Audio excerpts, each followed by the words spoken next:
అదే క్రమంలో కేటీఆర్ ఏసీబీ కోర్టుకు హాజరవడం కావచ్చు. సో కొంత ఒకవైపు విషాదం, మరొక వైపు ఆందోళన. సో ఈ అంశంలో ఫార్ములా ఈ రేస్ విషయంలో మరి గత కొంతకాలంగా కూడా ఏసీబీ కేటీఆర్ విచారణలు ఎదుర్కొన్నారు. ఈరోజు ఏసీబీ కోర్టు కూడా హాజరయ్యారు. సో దాంట్లో వాయిదా పడిన తర్వాత ఇప్పుడు అది ఒక సస్పెన్స్ కొనసాగుతోంది. దాంట్లో కేటీఆర్ మాట్లాడిన అంశాలు కావచ్చు, వాస్తవానికి అక్కడ ఏం జరిగింది, ఏం జరగబోతుంది, మీరేం చెప్తారు సార్? ఇక్కడ 57 కోట్ల రూపాయలు ప్రభుత్వానికి సంబంధించిన నిధులు గోలుమాలైన మాట వాస్తవం. దానిలో భాగంగా ఏసీబీ వాళ్ళు విచారణ చేస్తా ఉన్నారు.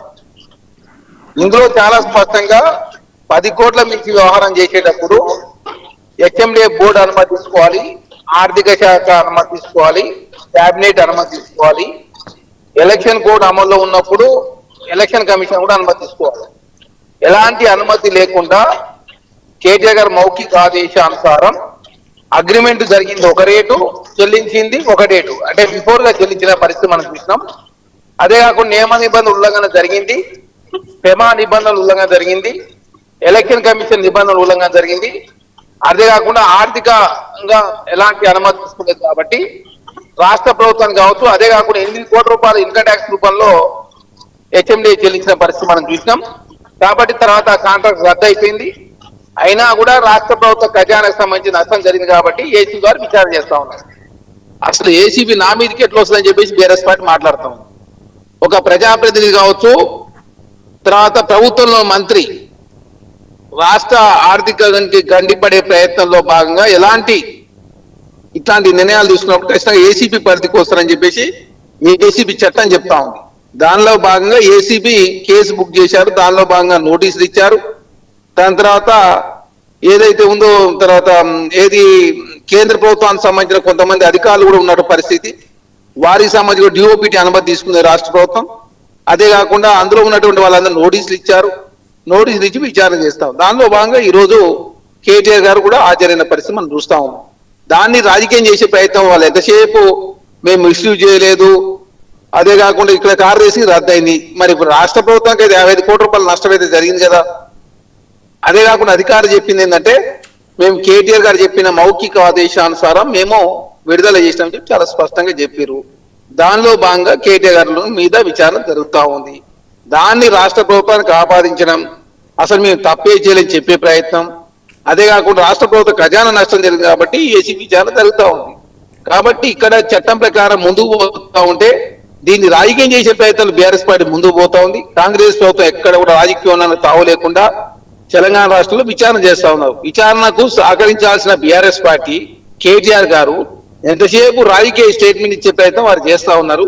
చట్టం ముందు అందరూ సమానమే. ఆనాడు కేటీఆర్ గారు మున్సిపల్ శాఖ మంత్రి ఉండొచ్చు, ఈరోజు ఎమ్మెల్యేగా ఉండొచ్చు, టీఆర్ఎస్ పార్టీ వర్కింగ్ ప్రెసిడెంట్ ఉండొచ్చు. కానీ చట్టం అనేది అందరికీ సమానమే. చట్టం ప్రకారం మాత్రమే ముందుకు పోతా ఉన్నారు. ఇవన్నీ నిబంధనలు అతిక్రమించింది కాబట్టి రకరకాల అదేవిధంగా సెక్షన్స్ ఎఫెక్ట్ అయినాయి.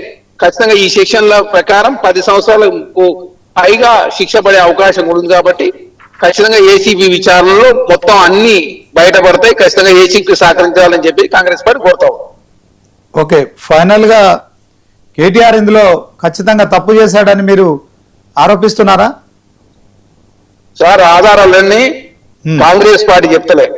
ఆధారాలతో సహా ఏసీబీ సంబంధించినటువంటి అధికారులు చాలా స్పష్టంగా అరవింద్ కుమార్ గారు సంబంధించి వారు ఐఏఎస్ గా ఉన్నారు కాబట్టి డిఓపిటి అనుమతి కావాలని కోరినాం. చాలా రోజుల పాటు ప్రధానమంత్రి కార్యాలయం తాత్సారం చేసినప్పటికీ చివరిగా డిఓపిటి అనుమతి వచ్చింది. అంతకుముందు కేటీఆర్ గారికి సంబంధించి గవర్నర్ గారు అనుమతి కోరినాం.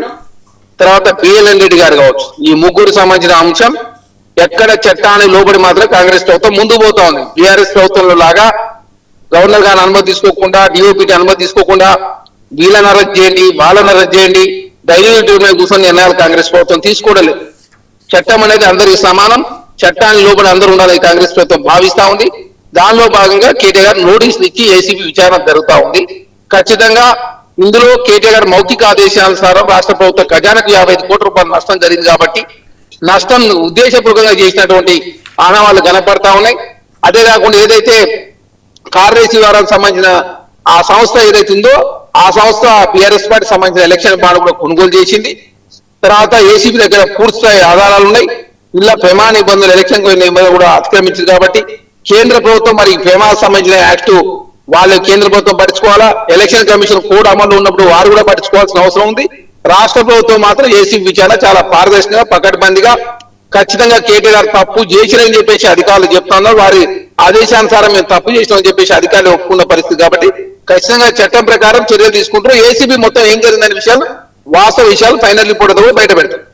ఓకే, అంటే ఈ కేసులో చరణ్ గారు 54 కోట్లు దుర్వినియోగమైన మీ ఏసీబీ ఆరోపణల నేపథ్యంలో విచారణ జరిగింది, ఛార్జ్ షీట్ వేశారు. సో దీంట్లో 54 కోట్ల రూపాయలు నేను ఇందులో ఒక్క రూపాయి కూడా నేను ముట్టుకోలేదు. ఆ ఫార్ములా ఈ కార్ రేసు ఎవరైతే ఉన్నారో ఆ సీఈఓ అకౌంట్ కి ట్రాన్స్ఫర్ అయ్యాయని చెప్పి కేటీఆర్ చెప్తున్నారు. సో వాస్తవానికి ఇందులో కేటీఆర్ ఫ్రాడ్ ఎట్లా చేసినట్టయితే దాంట్లో మరి ఏసీబీలో ఈ ఏసీబీ కోర్టులో ఈ కేసు నిలుస్తుందంటారా? వారు ఉద్దేశపూర్వకంగా ప్రభుత్వ రంగ సంస్థకు నష్టం చేసింది మీరు.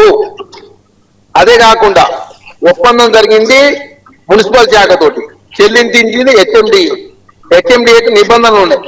ఆ నిబంధనలన్నీ అతిక్రమించారు. ఎందుకు అతిక్రమించారంటే కేటీఆర్ గారు మా ఆదేశానుసారం మేము అతిక్రమించామని చెప్పి అరవింద్ కుమార్ గారు వాంగ్మూలం ఇచ్చారు. కాబట్టి సంస్థకు కావాలని చెప్పి నష్టం చేసినప్పుడు ఖచ్చితంగా చట్టం ప్రకారం చర్యలు తీసుకుంటారు. దానిలో భాగంగా ఏసీబీ ఎంటర్ అయింది. ఏసీబీ చట్టంలో నిబంధనలు ఉన్నాయి. అదే కాక ఆ నిబంధనలు లోబడి ఏదైతే ఆ బోర్డు అనుమతి ఉండాలి, హెచ్ఎండిఏ 10 కోట్లు దాటితే బోర్డు అనుమతి లేదు. 50 కోట్ల రూపాయలు కాబట్టి 45 కోట్ల రూపాయలు కాబట్టి అందులో ఆర్థిక శాఖ అనుమతి అది లేదు, కేబినెట్ తీర్మానం లేదు. ఒప్పందమైంది ఒకరోజు, చెల్లింపులు ముందుగానే చేశారు. కాబట్టి ఇక్కడ క్విడ్ ప్రోకో జరిగినట్టు చాలా స్పష్టంగా నిర్ధారణ అయ్యింది. కాబట్టే ఇవన్నీ సెక్షన్స్ అన్ని కూడా ఎఫెక్ట్ అయినాయి. ఖచ్చితంగా కేటీఆర్ గారు అనుకోకుండా కావాలని చేసినటువంటి సంఘటనలో దొరుకుతానని చెప్పేసి వారు భావించలేదు. కానీ మూడోసారి మేమే అధికారంలోకి వస్తుందని చెప్పేసి ఖచ్చితంగా అతి విశ్వాసంతో మాత్రమే ఈ తప్పులో వాళ్ళు చాలా స్పష్టంగా ఇరుక్కున్నట్టు కనపడతా ఉంది. కాబట్టి ఖచ్చితంగా ఏసీ వారు పూర్తి స్థాయి రిపోర్టు రాష్ట్ర ప్రభుత్వ ప్రజల దృష్టి ప్రభుత్వం దృష్టి ఉంచుతారు. ఓకే, ఇది కేవలం ఏసీబీ పరిధిలోనే ఉండబోతుందా? ఈడీ కూడా ఎంటర్ అయ్యే అవకాశం ఉంటుందా? రేపు పొద్దున ఏం జరగబోతుందండి చరణ్ గారు? అంటే ఇప్పుడు పెమా నిబంధనలు ఉన్నాయి. పెమా నిబంధనలు అన్నప్పుడు ఈడీ ఉండాలి, ఎలక్షన్ కమిషన్ కూడా దీని మీద విచారణ చేయాలి. వాళ్ళు గవర్నర్ గారు చాలా రోజులు తాత్సారం చేశారు. డిఓపి అనుమతి కూడా చాలా రోజుల పాటు ఇవ్వని పరిస్థితి మనం చూసినాం. మరి కేంద్ర ప్రభుత్వం కావాలనే వాళ్ళు కేటీఆర్ గారిని కాపాడే ప్రయత్నం చేస్తున్నారు, చాలా స్పష్టంగా కనపడతా ఉంది. ఎందుకంటే కాళేశ్వరం సంబంధించి 45 గంటలకు కేసు బుక్ చేస్తా ఉన్నారు. ఆ కేసే బుక్ చేయలేదు, 6 నెలలు అయిపోయింది. ఈ కార్ రేసింగ్ ద్వారా ఇది గొరెస్కాన్ ఏసీ విచారణతో ఈడీ వస్తుంది. ఈడీ వచ్చి కొంత లేట్ చేసిన పరిస్థితి మనం చూస్తా ఉన్నాం. కాళేశ్వర కమిషన్ విషయంలో హైకోర్టులో స్టే వస్తే తర్వాత మేము సిబిఐకి ఇస్తే ఆ సిబిఐ ఏమో కేసులు బుక్ చేయదు. అంటే రకరకాల వేలో కేంద్ర ప్రభుత్వంలో ఉన్న సంస్థలను కూడా అడ్డుకునే ప్రయత్నం జరుగుతా ఉన్నాయి. ఎలక్షన్ కమిషన్ ఇప్పటికైనా సుమోటోగా ఈ కేసును స్వీకరించాల్సిన అవసరం ఉంది. ఎందుకంటే ఎలక్షన్ కమిషన్ కోడ్ అమల్లో ఉన్నప్పుడు పైసల సమయం ఏ వ్యవహారమైనా ఎలక్షన్ కమిషన్ అనుమతి తీసుకోవాలి. అనుమతి తీసుకోకుండా ట్రాన్సాక్షన్ జరిగింది. వాళ్ళు ఇప్పటి వరకు అది ముట్టనట్టు ఉన్న పరిస్థితి మనం చూస్తా ఉన్నాం. ఫేమా కూడా స్పందించలేదు. మరి ఈడీ స్పందిస్తా లేదు, మరి ఏం చేస్తూ చూడ కేంద్ర ప్రభుత్వంలో సంస్థలేమో దీన్ని ఆపే ప్రయత్నం, దీన్ని డిలే చేసే ప్రయత్నంలో ముందుకు పోతారు. కాబట్టి కాంగ్రెస్ ప్రభుత్వం చాలా పారదర్శకంగా, ప్రతిపక్ష నాయకుడు కేటీఆర్ గారేనో కావాలని కేసులు పెట్టే ఉద్దేశం కాంగ్రెస్ ప్రభుత్వం లేదు. చట్టాన్ని లోబడి మాత్రమే ముందుకు పోతా ఉన్నారు. దానిలో భాగంగా యాజ్ పర్ ప్రక్రియలో భాగంగా విచారణ చేస్తా ఉన్నారు. విచారణ చేయాల్సినటువంటి కేటీఆర్ గారు అనవసరంగా కాంగ్రెస్ పార్టీ మీద నిందలేసే ప్రయత్నం వారు చేస్తా ఉన్నారు.